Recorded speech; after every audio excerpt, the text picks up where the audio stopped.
Hey, it's Clay Trader, and this will be a video chart on ticker symbol RSII. We will take a look at the 30-minute time frame. Real quick, what do I mean by 30-minute in case maybe you're new to charts? Instead of each one of these candlesticks here representing 1 day's worth of price action, which is what you would normally see, each one represents 30 minutes. So while this here may look like several days worth of time, it's actually just today's price action broken down into 30-minute time slices. I've been doing this analysis on a pretty routine basis, did it on Friday, so that's where these red and green lines are coming from. And just want to get things updated here. I'm assuming this is a real and not a fat fingerprint. So there is some perspective that goes into this, meaning if you are a day trader and you bought, here, or you bought right here, and you were hoping to sell within, 15 seconds, then yeah, for you, the chart's looking pretty rough. If you care about the big picture of things, then today was actually another nice day. The bulls are building a higher base.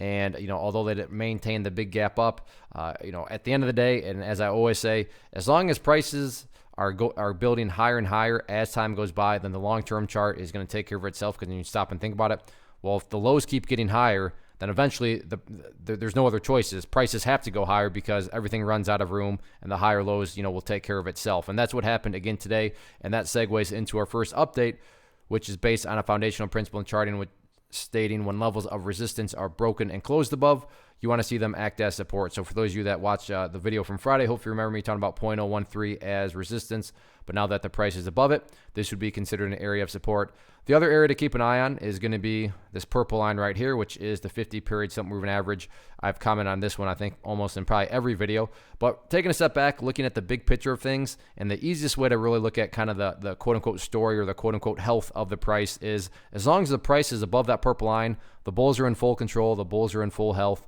no questions asked. And because this purple line has now crossed up above the green line, I'm just going to go ahead and delete that green line out of there. Yes, it still pertains to the chart, but I don't want to have a million lines everywhere that can cause clutter and confusion. So I want to just try to keep this as clean as possible. What about levels of resistance? Key level right now that the bulls have all sorts of price congestion with around today.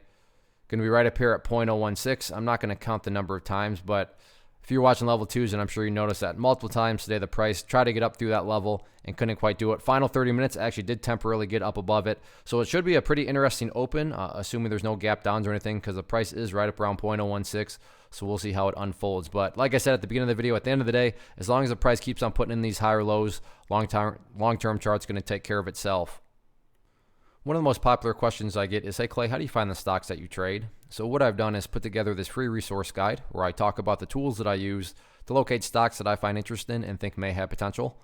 So if that sounds like something that could add value to you as a trader, by all means, click right there to get access to the guide.